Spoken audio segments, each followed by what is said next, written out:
Before we get into the final arc of Mahoromatic, we're going to have a little bit of relaxation. We have the summer special up first, then a two-part special, and finally episode 9. It's not all fun and games, but it's mostly fun and games.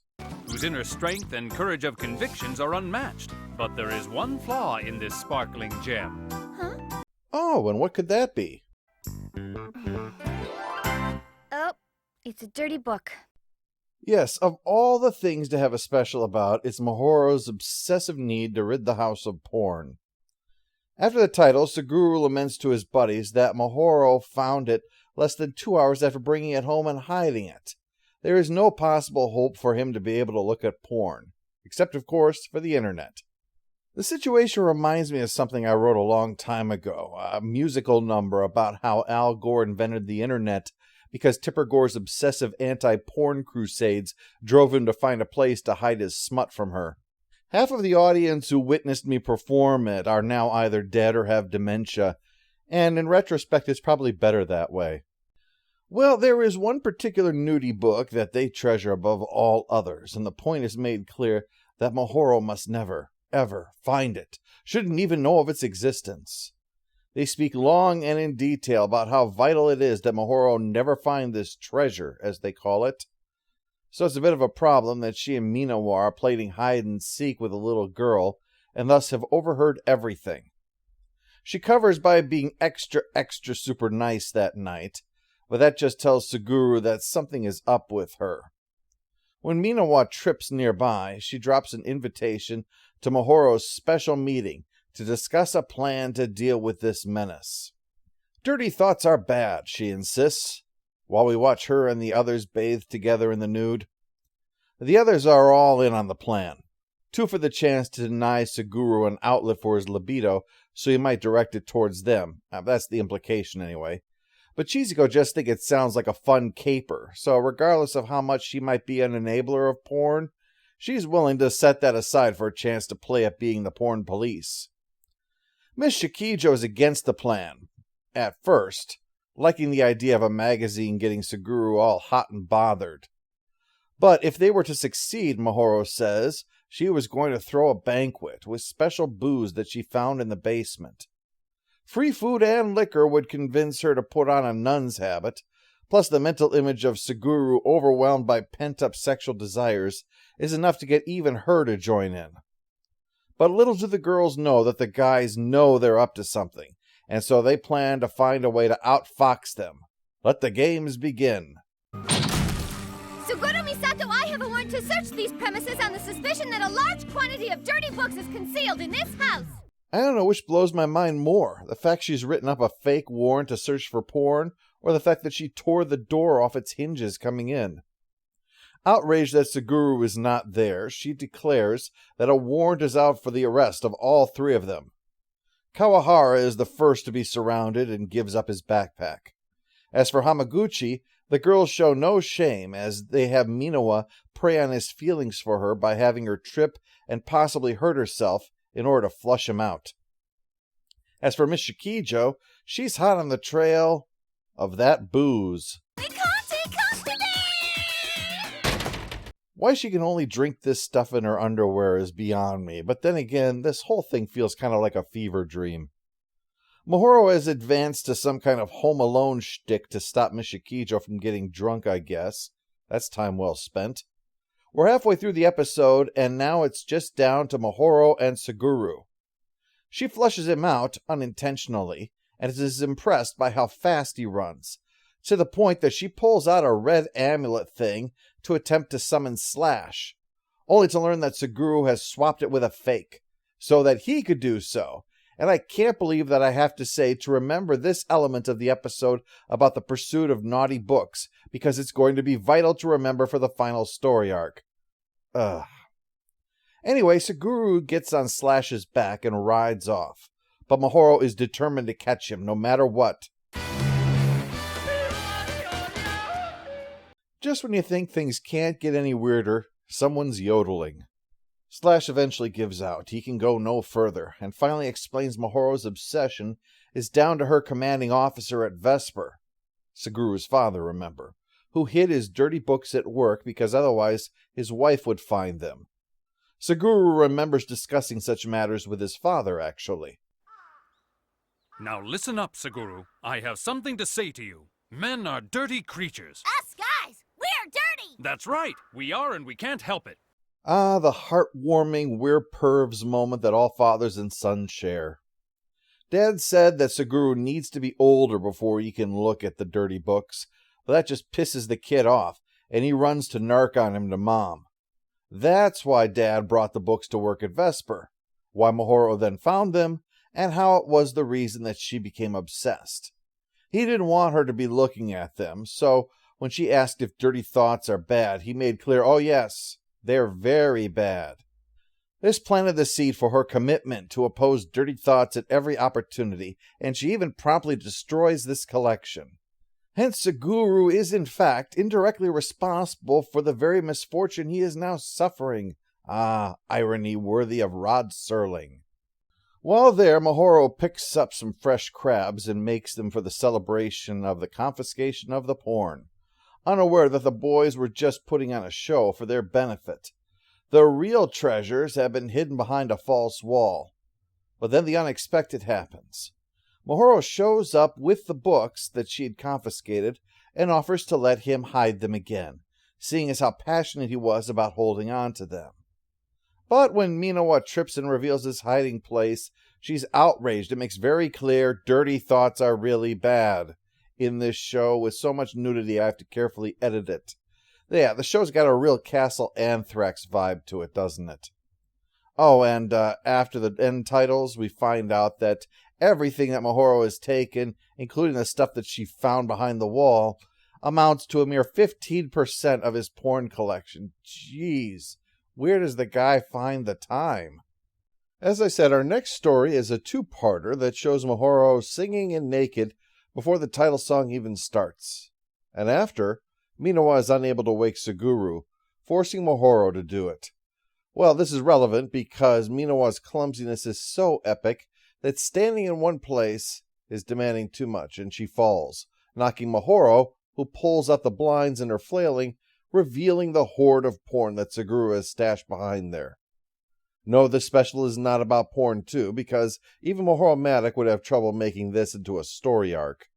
Instead, we retell the concept of the series, of how Mahoro was a combat android working for Vesper to bring peace between Saint and mankind, while management sought to destroy them. Mahoro approached the end of her operational life as a combat android, so was depowered to give her more than a year to live a normal life. She chose for that life to be a maid for Suguru. After that, in an awkward breakfast, everyone stops by to discuss the city's 120th anniversary, which will involve a citywide festival. They're going to set up a small cafe with maids serving as waitresses, so they want Mahoro to teach them. The girls, I mean. The guys will be building all the crap they need. It's a full-time job. In any city, opening up a new business requires everything from cleaning up space to putting in the needed furniture, and of course, most importantly, bribing City Hall. Mahoro teaches the girls how to bake cookies, one bite of which causes Chiziko to freak out and, as with last episode, demands a panty shot. We found what unites the specials, folks. They convince Minowa that she should join them. Somebody has to be in charge of dropping things, after all. And Mahoro agrees, and gets to work talking about their uniforms and taking measurements.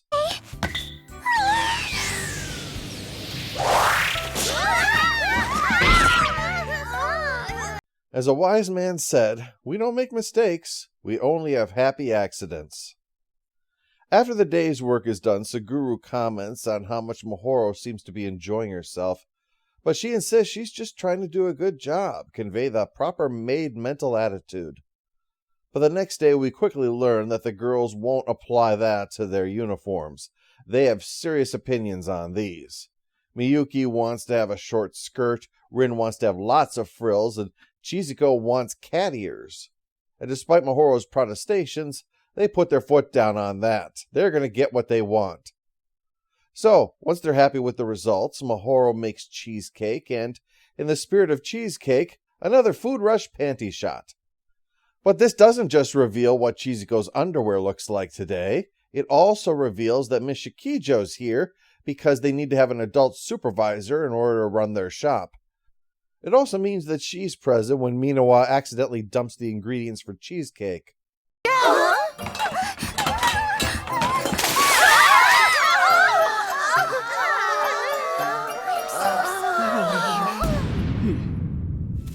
Well, that was unexpected. Naturally, this demands another bath scene for the girls, combining what this show is known for, slapstick and nudity. When it's all finished, the girls show their thanks to Mahoro with a maid outfit that they made for her. Suguru thinks it's really great. There's some really nice chemistry as they talk about going to the festival together, and then Mr. Shikijo comes stomping all over that. Well, two can play at that game. When Miss Shikijo plans to join Suguru getting tableware from the school, Mahoro insists that she's going to come along to help. You know, that's what this show should be called. Cock-blocking maid. The school at night, huh? Seems like a good place to strike. That's right, this is also a show about killer robots. Man, anime is crazy sometimes. Most of the stuff is found, so only Suguru and Minawa are left to locate the last of it. But that's when...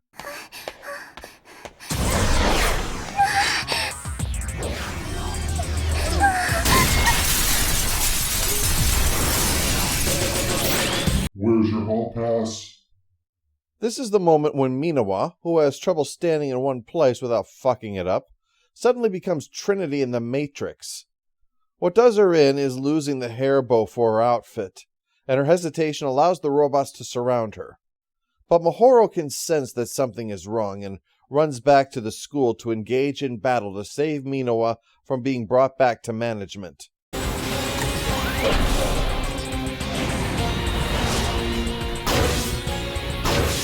Oh, if it wasn't bad enough, they're sending in Decepticons too. But Mahoro will not let them take Minawa or destroy this school, and... fish. Time to head into the second part. After a recap, the second special opens with the completion of the sign Café Trois, unaware of the battle taking place on the roof of their school. Her fighting is handicapped because she's wearing a homemade dress, and the girls did not make it with combat in mind. The seams are starting to give for one thing. Let's admit one thing to ourselves. This show is clearly not too proud to have Mahoro fight naked. So we're going to have to see how this plays out. Suguru, please get Minawa out of here! Yeah, at this rate, her combat suit is going to be her birthday suit. Still, despite the disadvantage of being in a disintegrating outfit while firmly believing all dirty thoughts are bad, she takes the robots down faster than that pipsqueak thought that she could. He then sends in a rocket, forcing her to summon the flying kibble thing that she uses. Thankfully, her medallion has been swapped back from the porn escapade. And between that and her marksmanship, she actually manages to redirect the craft into management's own plane. Gonna be rough paying that off, kid. Failure means this comes out of your own pocket, remember? He seems pretty nonplussed, though, and reveals that he's 227. He's got an actual name that he made up for himself, but A, no one uses it, and B, for once, 227 is actually easier for me to remember because there was a show of that name back in the day. Same night as the show Amen was on. Both with stars from the show The Jeffersons, so that meant that I would remember it. I realize that for most of you that means absolutely nothing, but after everyone who spoke up about China Beach, I feel the need to be honest about my TV watching habits. But yeah, 227 came to tell Minawa one thing. She's here because management wants her to be here. The reason for this attack is actually to allay suspicion. By seemingly trying to get her back, it makes it seem less likely that she's their android on the inside. We may act like human beings, but we're really nothing more than tools. You seem a big enough tool already. In contrast, when Suguru and Mahoro show up, they show their concern about her, and Mahoro makes clear that whatever emotions she might feel, she should let herself feel them, like a human. With that settled, the question comes to the damage. Luckily, Ryuga shows up. And shows up as only he can. He says not to worry. With Saint technology, he can have the school back to normal in no time. So they got on with the whole cafe thing. After a panty shot, of course. You know, that could really be the battle cry. Panty shot away! The three of them work through the night so that when everyone shows up, it's already set up and ready to get started. Well, they're all thrilled, so much so, they want Mahoro to join in. And soon it's all hustle and bustle, in other words ending in ustle. But it's still not enough for Miyuki, who tells Suguru to take this sign outside to draw more customers in. In fact, the two of them should walk the fair to make sure that as many people as possible see. Well, this works so well that after they get back, Rin does it with Suguru, and then Chizuko. Well, marketing works, because before you know it, they're completely out of food and have to close early. Well, luckily, Mahoro saved one special cake for all of them to enjoy when they were finished, which she delivers to them with style and grace. What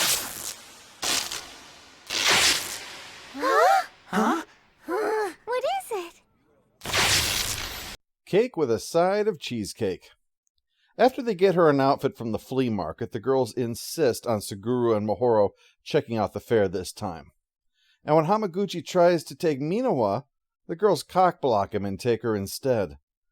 It seems especially cruel because Hamaguchi was just lamenting how lovey-dovey Suguru and Mahoro seemed, and it drew her interest. It was a perfect setup for him to take Minawa, and then they got in the way. Could it be that all of you feel lovey-dovey towards Suguru? I mean, that would explain everything, wouldn't it? Oh, Karma is walking the streets during this fair. The girls comment that Suguru has seemed a lot different, that after all the time since his parents died, he finally seems to be happy again now that Mahoro is here. Important point to file away. Miss Shikijo plays the violin for the crowd in a move that I did not see coming. I mean, did you? You can't drink it or have sex with it. What's the appeal to her? But Suguru and Mahoro join up with their friends at the climax of the festival, closing it out. But not our little marathon today. No, we're going to move on to Season 2, Episode 9. Well, we've done the Christmas episode and the New Year's episode, so we finally reached the Valentine's Day episode. That means it's time for some chocolates. Tastes good. You know what? My face is stuck. Can she breathe? Because if she asphyxiates like this, it's going to be a very rare thing for the coroner to report as a cause of death. I mean, really just her and some of the people who visit Willy Wonka. But the task is complete. The only thing left is to give them to someone they love. This is when Mahoro is having trouble explaining how it really works. She can't give them to Mahoro because the love of friendship is not what Valentine's is about. And she can't give them to Suguru because that would just confuse him. Lovey-dovey heart! Oh, I see. You feel lovey-dovey about Suguru, so I should give these to someone that I feel that way about. From the mouths of babes and killer robots. Mahoro finally says to give them to Hamaguchi, so that's all settled. And no one needs to know her fervent denial of her feelings for Suguru. How long have you been sitting there? Oh, since around audacious, outrageous, and impermissible feelings that could never, never, never happen, I guess. Oh man, even the editor is working against you, Mahoro. That night she recalls what happened at 369, and that last night when she asked Miyawa to promise that one day she'll come back to this spot with her very own heart. That's the sole motivation that Miyawa has. It kind of overshadows the rivalry that exists between Rin and Miyuka having to give chocolates to Suguru because they both think this is the year they're going to make their move.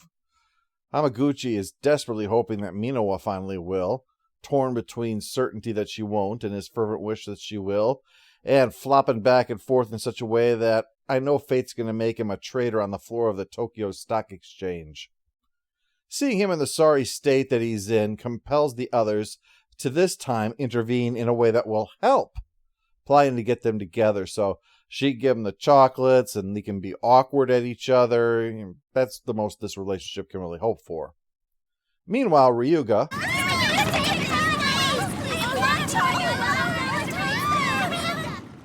he's got his own problems. The four kids make up an invitation pretending it's from Minawa to get Hamaguchi to where the rendezvous will take place. Minawa's actually already there. For some reason, they have decided that it should be on the roof of this building. I've given up trying to explain some things. If you just hear a long period of silence, it means I have no more idea than you do. But I can tell you that there is one thing I can explain, and that is about the chocolates and where the potential hijinks comes in. You see, the girls give out two particular types of chocolates today. The obligation chocolates to just guys that they know, but there's also then the true feelings chocolate. Those are the ones that tell them, I have feelings for you. So when they leave Minawa on the roof, it's because Miyuki and Rin want to give the true feelings chocolate to Suguru. Chizuko is just giving him the obligation chocolate. Worried about offending either of them, first Suguru reaches for Chizuko's as a non-committal answer, offending both of the other two. Then things get awkward. But we should have known who'd take home the gold with awkward. The chocolates have landed in the basket of a bike. You gotta be real careful when riding a bike when there's snow on the ground, you know. Damn cyclists. Moving on. Look at that snow! Yeah, snow! Huh? There's a hand sticking out! What awesome snow! Let's add this! And this! And this! We're done! But it's still got a hand! Just look at my sense of aesthetics! I almost want to kiss it! Moving on. Miss Shikijo shows up to sing or recite poetry or something, then gives her chocolates, which I can't show you because she has created a chocolate bust of herself. Just the bust, though. A big pair of chocolate knockers, yes. Thankfully, they are soon smashed to make my editing job easier. If you can somehow spot a nipple in that chocolate mess and are overcome by lust, hey, more power to you. With all the pressure on him to eat a chocolate, Suguru finally just grabs a whole bunch from all of them and downs it at once so you can't tell whose went in first. Yes, the master strategist and his diabetes. Meanwhile, Minawa has resigned herself to not catching up with her chocolate and can't afford to buy some. So a guy offers to give her a box if she'll advertise his business for an hour. But that's when she spots. The snow is out. Oh, you gotta be really careful. And try hard not to slip. Yo, yo, yo! Damn cyclists. She leaves her post only for a bird to carry the chocolates off and eventually fall into a filthy canal. Even Hamaguchi won't take them now. As far as the others go, Chizuko explains why Suguru would not commit with his chocolate choice. It's that he values the friendship of all of them far more than pursuing a romance with just one. And back home, there's the usual dance of Suguru and Mahoro showing that they care for each other while trying not to make it overt, but in the end, Mahoro can't seem to deny the truth to herself.